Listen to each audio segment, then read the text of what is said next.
আউযুবিল্লাহি মিনাশ শাইতানির রাজিম বিসমিল্লাহির রহমানির রহিম। সম্মানিত সুধীমণ্ডলী, আসসালামু আলাইকুম রহমতুল্লাহ। আজকে আমরা প্রশ্ন উত্তর পর্বে আমরা আলোচনা করব যে মুনকার নেকির কি শুধু মুসলমানদের ফেরেশতা? এটারও প্রশ্ন। আজরাইল কি শুধু মুসলমানদের জান কবজ করে না সারা পৃথিবীর মানুষের জান কবজ করে? কিরামুন কাতিবিন এই ডেজিগনেশনের ফেরেশতারা কি সমস্ত মানুষের আমল লেখে না শুধু মুসলমানদের আমল লেখে? আচ্ছা, যদি বলেন যে এরা সবাই সমস্ত পৃথিবীর মানুষের আমলনামা লেখে, তাহলে মুনকার নেকিরের সওয়াল জবাব যদি থাকে তো সারা পৃথিবীর মানুষকেই তো মুনকার নেকির সওয়াল জবাব করবে। তো এখন আমাদের মুসলমানদের জন্য আপনারা রায় দিলেন যে কবলে মুনকার নেকির সওয়াল জবাব করবে। তার মুসলমানদের যদি মুনকার নেকির কবরে সওয়াল জবাব করে, তো ইহুদিদের সওয়াল জবাবটা কোনখানে করবে সেটা তো আপনি বলবেন। খ্রিস্টানদের মৃত্যুর পরে মুনকার নেকির কোথায় সওয়াল জবাব করে সেটা বলবেন। ইহুদিদের মরার পরে কোথায় মুনকার নেকির সওয়াল জবাব করবে, বৌদ্ধদের কোথায় সওয়াল জবাব করবে, হিন্দুদের কোথায় সওয়াল জবাব করবে। কোরআন তো সমস্ত মানুষের জন্য, মুহাম্মদ সাল্লাল্লাহু আলাইহি ওয়াসাল্লাম সমস্ত মানুষের রসুল। এগুলো আপনাকে জবাব দিতে হবে না?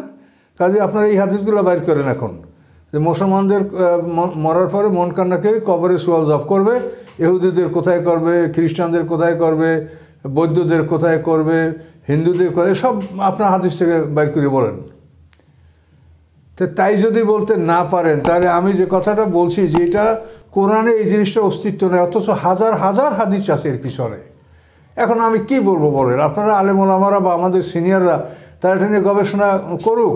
যেটা তো এখন কথা হচ্ছে যে একটা বিষয়, ইসলাম তো এটা কোনো ফ্যানাটিকিজম না, ডগমাটিজমও না। ইসলাম একটা লজিক্যাল, একটা যুক্তিসঙ্গত মানে এটা বিষয়।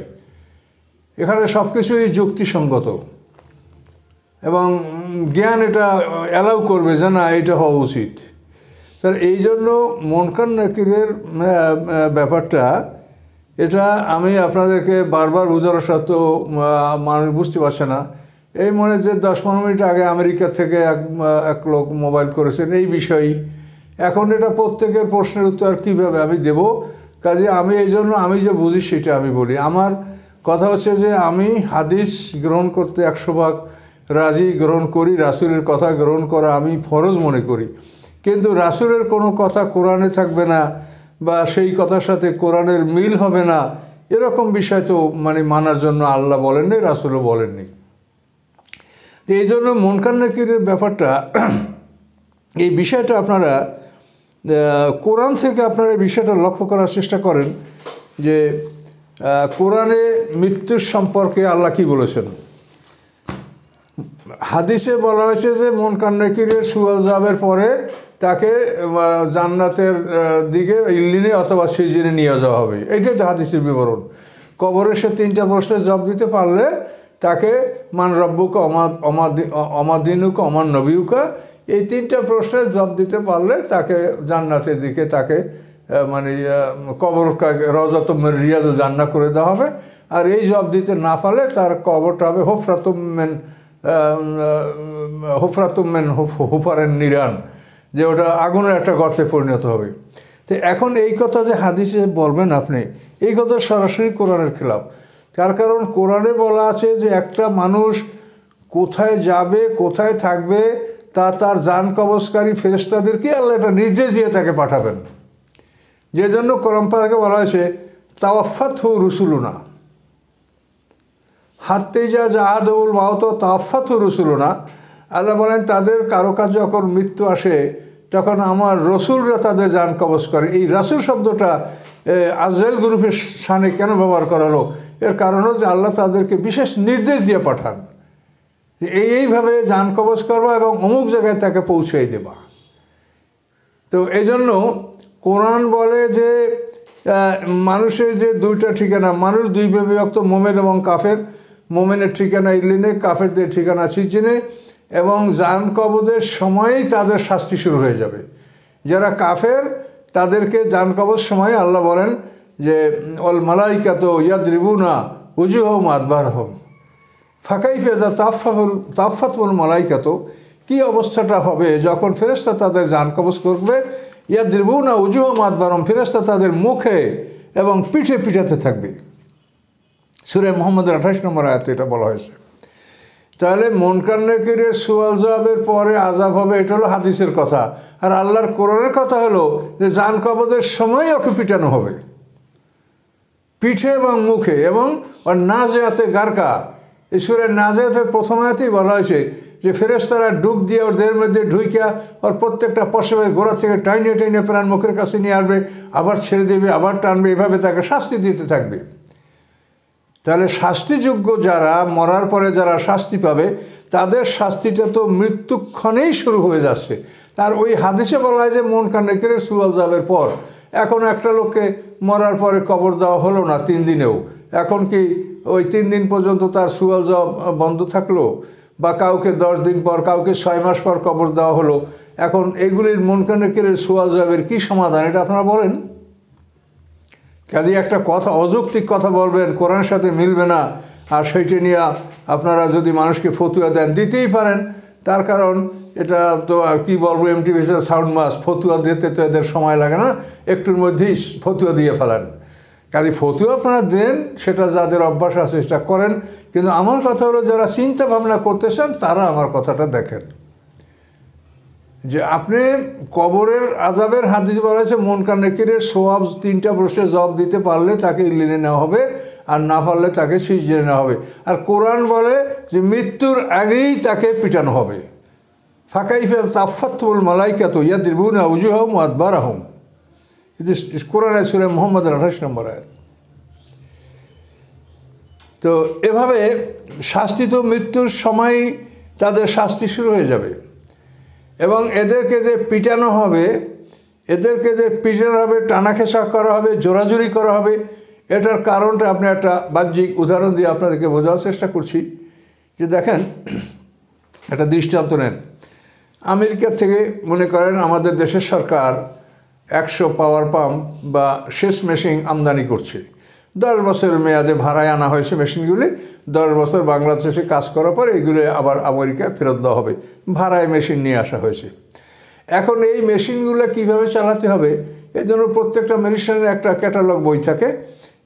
ওই বইটায় লেখা আছে যে এই মেশিনের কত পাওয়ার, কত তেল, কত পানি, কত ডিজেল লাগবে, কিভাবে কত ঘন্টা মেশিনটা চলবে, এগুলি সব একটা ক্যাটালগ বইতে লেখা থাকে। এবং পৃথিবীর সমস্ত, একটা আমরা মোবাইল কেনেন, সেখানে আপনি একটা আইন বই পাচ্ছেন, একটা মাইক কেনেন, একটা আইন বই পাচ্ছেন সাথে সাথে।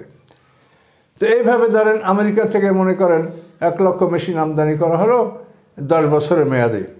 এখন এই মেশিনগুলি 1 লক্ষ ড্রাইভারের কাছে হস্তান্তর করা হলো, আর সাথে সাথে মেশিনের সাথে সাথে একটা ক্যাটালগ বই হস্তান্তর করা হলো। এখন যে ড্রাইভার ওই অনুযায়ী মেশিনটাকে চালাবে, 10 বছরের মধ্যে মেশিন নষ্ট হবে না। এবং 10 বছর পর ওই মেশিন খুলে যখন আবার আমেরিকায় যেখানে মেশিন সেখানে ট্রান্সফার করা হবে, তখন এই মেশিনগুলো খোঁড়ার সময় কোনো আওয়াজ হবে না, শব্দ হবে না, কোনো গণ্ডগোল হবে না। আর যদি কোনো ড্রাইভার খামখেয়ালি করে যে আইন যে লেখা আছে থাক, আমি যা বুঝি তাই করব, এইভাবে যদি মেশিনে যথানিয়মে তেল, পানি, মোবিল সরবরাহ না করে, তো তার মেশিন তো অচল হয়ে যাবে। এবং এই মেশিনও তো যখন সব মেশিন ট্রান্সফার হবে, এটাও হবে। তো এখন ইঞ্জিনিয়ার আমেরিকার থেকে আসছে লেবার নিয়ে, যে সব মেশিনগুলো খুলে প্যাকেট করে আমেরিকায় আবার চালান করা হবে। এখন যে মেশিনগুলি ক্যাটালগ অনুযায়ী চলেছে, সেই মেশিন খোলার সময় কোনো গণ্ডগোল, কোনো শব্দ, পিটান পাটান, হ্যামারিং কিচ্ছু লাগবে না।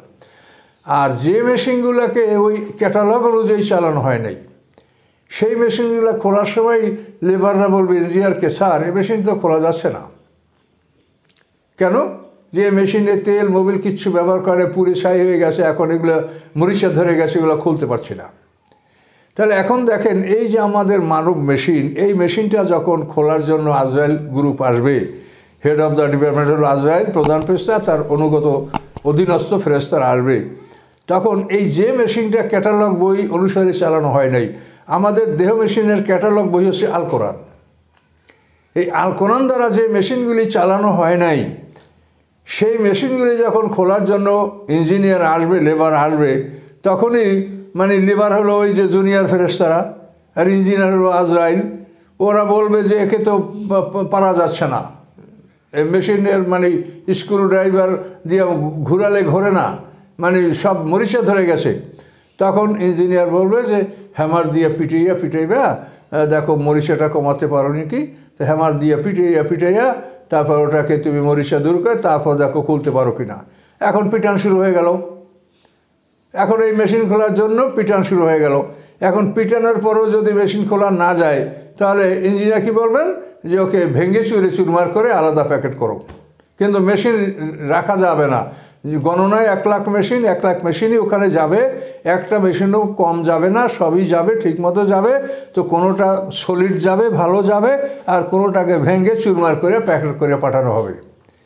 তো এই দৃষ্টান্ত থেকে আপনি দুনিয়ায় বোঝেন যে আমরা এই দুনিয়ায় যে এই মেশিন নিয়ে এই পৃথিবীতে আসি, এটা একটা মেয়াদে, নির্দিষ্ট মেয়াদ পর্যন্ত এখানে আমরা থাকব। এই মেয়াদ ফুরিয়ে গেলেই এই ইঞ্জিন খোলার জন্য আপনার ইঞ্জিনিয়ার লেবার আসবে।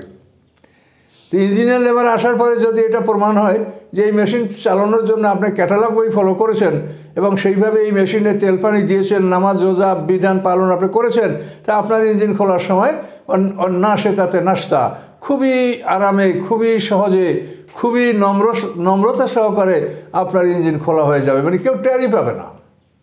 আর নাশে তাতে নাস্তা, এটা কোরআনের আয়াত।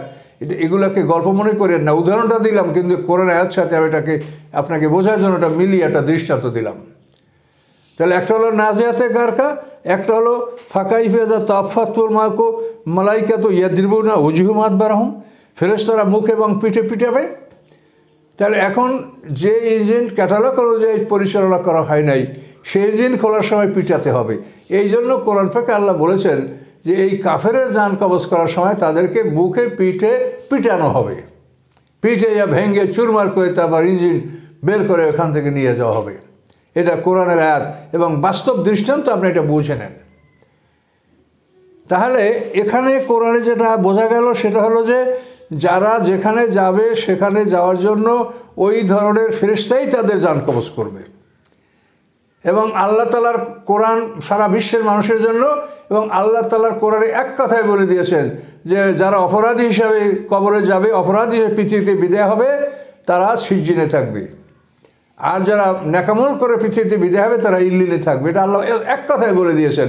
তা যে আপনি সারা দুনিয়ার হাদিসে আপনি যা বলবেন তার চাইতে এক কথায় আল্লাহ সঠিক বলে দিয়েছেন, এক কথায় সোজা, যে মানুষ মোমেন এবং কাফের, মৃত্যুর পরে মোমেনরা ইল্লিনে যাবে, কাফেররা সিজ্জিনে যাবে। তো ইহুদি খ্রিস্টান কে কোথায় থাকলো আপনার তো দেখার দরকার নাই।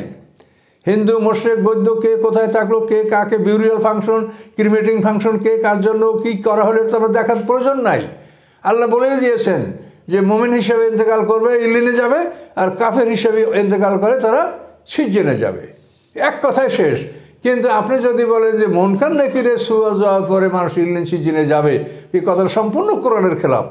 তার কারণ পৃথিবীর বুকে যদি কেউ বলতে পারে মান রব্বুকা রব্বি আল্লাহ, এর উপকার আসে, কিন্তু মরার পরে যদি একজনে বলে রব্বি আল্লাহর কোনো উপকার আসে?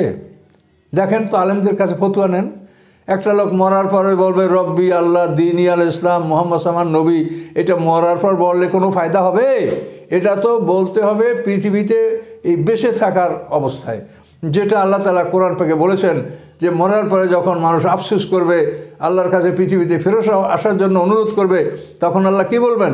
আওয়ালাম নুআম্মিরুকুম মা ইয়াতাযাক্কারু ফীমান তাযাক্কারা, যে আমি কি তোমাদেরকে এতটুকু বয়স দেই নাই যেই বয়সে একটা মানুষ বোঝার চেষ্টা করলে বুঝতে পারে? তোমাকে বয়স দেওয়া হয় নাই? তুমি সেই সময়ে রব্বি আল্লাহ বলো নাই, দিনী আল ইসলাম বলো নাই, মোহাম্মদ সাল্লামকে নবী বলে স্বীকার করো নাই। এখন মরার পরে তুমি সব বিশ্বাস করবা, এটা তো সবাই করবে। মৌয়াতের সময় তো সবাই বিশ্বাস করবে। এই জন্য মৌয়াতের নাম ইয়াকিন, ওয়াবুদ রব্বাক হাত্তা ইয়াতিয়াকাল ইয়াকিন। এখানে দেখেন ইয়াকিন মানে মৃত্যু। মৃত্যুকে ইয়াকিন বলা হয়েছে, যে মৃত্যুর সময় তো সবাই ইয়াকিন করবে যে আল্লাহ আছে, বিচার আছে, পরকাল আছে, জান্নাত, সব বিশ্বাস করবে। কিন্তু মৃত্যুর সময় বিশ্বাস করলে সেই ঈমান কি কারো কাজে লাগবে? তো মৃত্যুর সময়ই কাজে লাগবে না। আর মুনকার নাকিরের সুয়াল জবাব হলো মৃত্যুর পরে, আরও পরে, কবরে যাওয়ার পর। এটা কিভাবে আপনারা এই কথাটা সারা দুনিয়াব্যাপী ছড়িয়ে পড়েছে, অথচ কোরআনের সাথে আপনারা মিলেই দেখবেন না।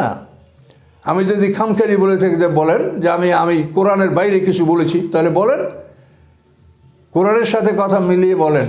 আমরা হাদিস গ্রহণ করব, কিন্তু হাদিসের অর্থ এই নয় যে হাদিস এসেছে তাই মানতেই হবে এবং তাই মানার জন্য হাদিসের শরা শরুয়াত ব্যাখ্যা এগুলো করতে হবে, তা তো না। হাদিস কোরআনের ব্যাখ্যা, কোরআনের সাথে হাদিসের মিল থাকবে, আমরা গ্রহণ করব। কিন্তু এই কথাগুলি তো কোরআনের সাথে কোনোভাবে মেলানো যাচ্ছে না। তাহলে এখন এই বিষয়গুলি আপনারা বুঝে নেন, কোরআন থেকে দেখেন। মুহাম্মদ সাল্লাম সমস্ত মানুষের রসুল, কোরআন সমস্ত মানুষের জন্য হুদাল্লিন নাস। কাজে কোরআনে তো সবার জন্য কথা থাকবে, আর তো সবার জন্য আসেই যে মানুষ তোমরা দুই দল। হ্যাঁ, হুয়াল্লাযী আল্লাহুল্লাযী খালাকাকুম, হুয়াল্লাযী খালাকাকুম, আল্লাহ তিনি সেই আল্লাহ তিনি তোমার সৃষ্টি করেছেন। ফামিনকুম কাফের ওমিনকুম মুমিন, তোমরা দুই দল, তোমরা কাফের এবং মুমিন, এই দুই দল।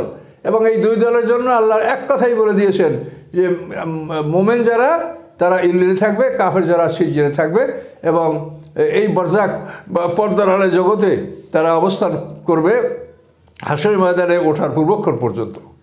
এই পূর্বক্ষণ পর্যন্ত তারা এই দুটো জায়গায় ইল্লিন এবং সিজজিনে থাকবে।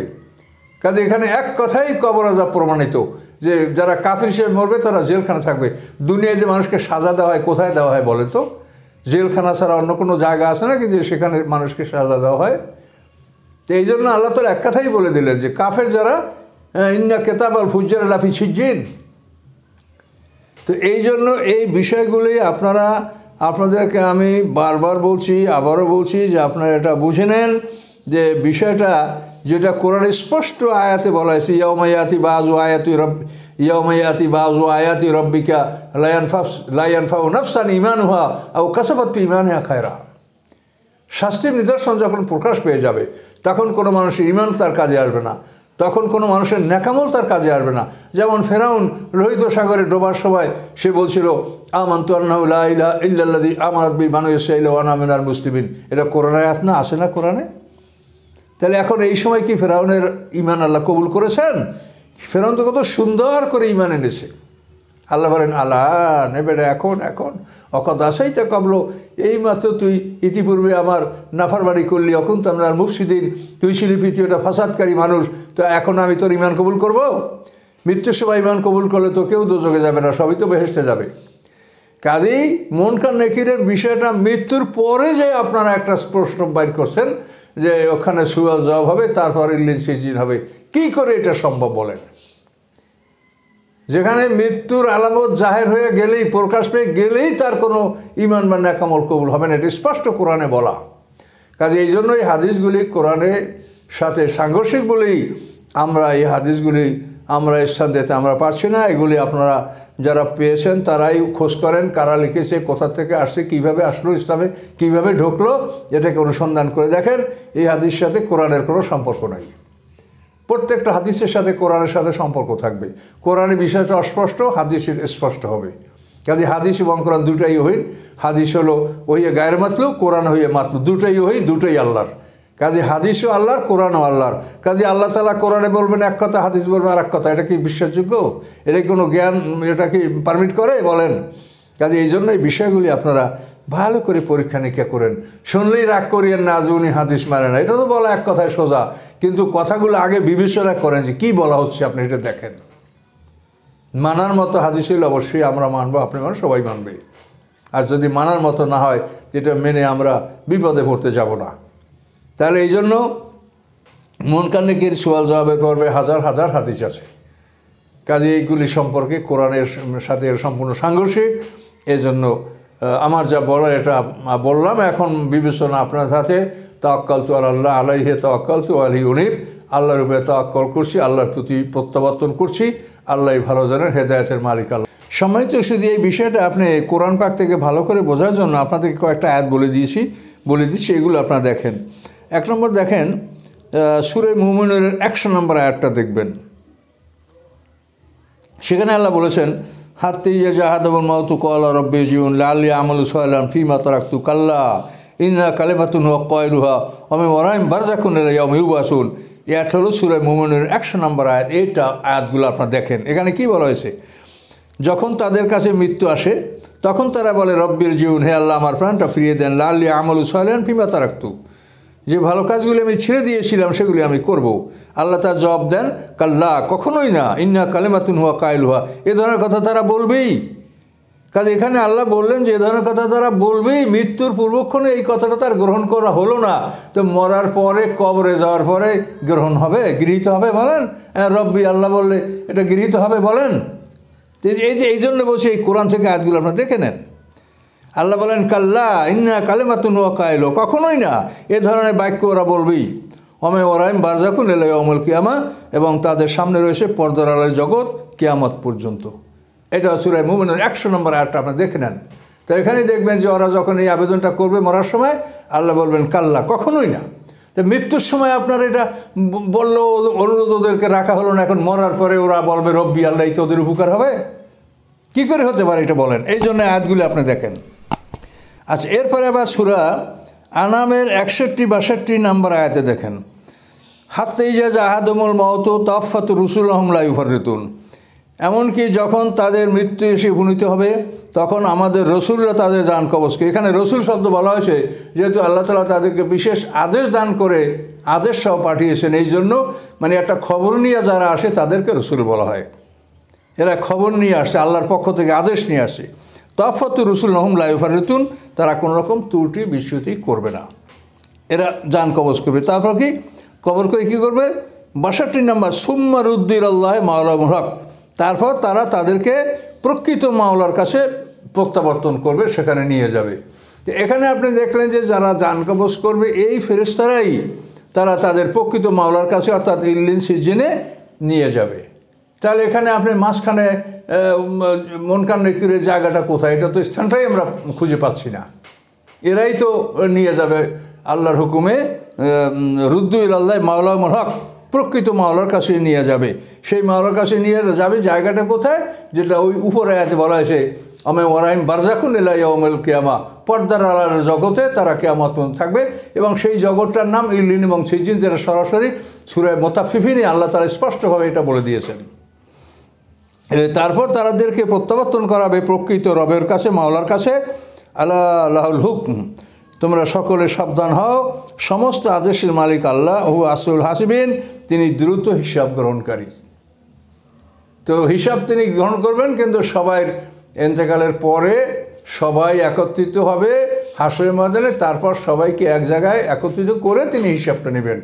এই জন্য আমি যে কথাগুলো বললাম, এইটা আপনারা পরীক্ষা নিরীক্ষা করার জন্য এই আয়াতগুলি আমি বললাম, এই আয়াতগুলি আপনারা পড়েন, পড়ে দেখেন যে আয়াতে যা বলা হয়েছে আমি কি ঠিক বলেছি না ভুল নাকি, এই আয়াতগুলি ভালো করে পড়েন যেখানে আল্লাহ কী বলছে। কাজে এই জন্য মৃত্যুর সময় সবাই আল্লাহর কাছে অনুরোধ করবে, কিন্তু সেই অনুরোধ কারো অনুরোধ রাখা হবে না। তো মৃত্যুর সময় অনুরোধ রাখা হবে না, তো মরার পরে রাখা হবে অনুরোধ? মরার পরে তো কত অনুরোধ করবে। ইয়া মালিকো, মালিক ফেরেশতাকে বলবে আসামিরা যে আপনি আল্লাহ আপনার রবকে বলেন একদিনের জন্য আমাদের শাস্তি কমাই দেওয়া হোক, ইউখাফিফ আন্না আযাবাম মিন, মানে একদিনের শাস্তি আমাদের কমাই দেওয়া হোক, তা কি সেটা কি মঞ্জুর হবে? হ্যাঁ, মরার পরে তো আল্লাহ বলেছে ওয়ালাহুম ইউস্তাতাবুন, যে মৃত্যুর পরে তাদেরকে আর আল্লাহকে রাজি খুশি করার জন্য কোনো রকম তাদেরকে সময় দেওয়া হবে না, যে তারা আল্লাহর কাছে কোনো দরখাস্ত করে ক্ষমা চেয়ে তওবা করে তার আল্লাহ থেকে কোনো ক্ষমা গ্রহণ করিয়ে নেবে, এরকম কোনো সুযোগ সুবিধা দেওয়া হবে না। এটা তো আল্লাহ স্পষ্ট করে বলে দিয়েছেন। কাজে এই জন্য আমাদের কথা হচ্ছে যে যে কথাগুলি কোরআনের বিপক্ষে সেই কথাগুলা কোনো মুসলমান হিসেবে আমরা এটা মানতে পারি না। কাজে এই জন্য এই বিষয়টা আপনারাও বিবেচনা করেন। এই বিষয়ের উপরে বহু কথা আছে, মানুষ এগুলো ভুলতে পারে না। কেমনি ভুলবে? আমরাও তো পারি না। আমরাও তো ছোটোবেলাতে এই কথাই শুনে আসছিলাম যে মুনকার নাকিরের সুয়াজব হবে কবরে, নীলাচক্ষু ফেরেশতা মাটি ছিঁড়তে ছিঁড়তে কবরের মধ্যে ঢুকবে, কবরে বসাবে, চাপ দেবে। এসব তো আমরা ছোটোবেলা থেকে যখন আমরা লেখাপড়া শুরু করিনি তখন থেকে আমরা শুনে আসছি। এখন এটা কি করার আছে বলেন? খারাপ কথাই বেশি মানে বাইরে ছড়ায়, এটা তো প্রবাদ আছে। তো আল্লাহই ভালো জানেন যে এই কথাগুলো কীভাবে আমাদের সমাজে এরকম ঢুকছে, আল্লাহই ভালো জানে। আল্লাহর কাছে আমরা এই বিষয়টা সুপর্দ করলাম। আসসালামু আলাইকুম রহমতুল্লাহি ওয়া বারাকাতুহু।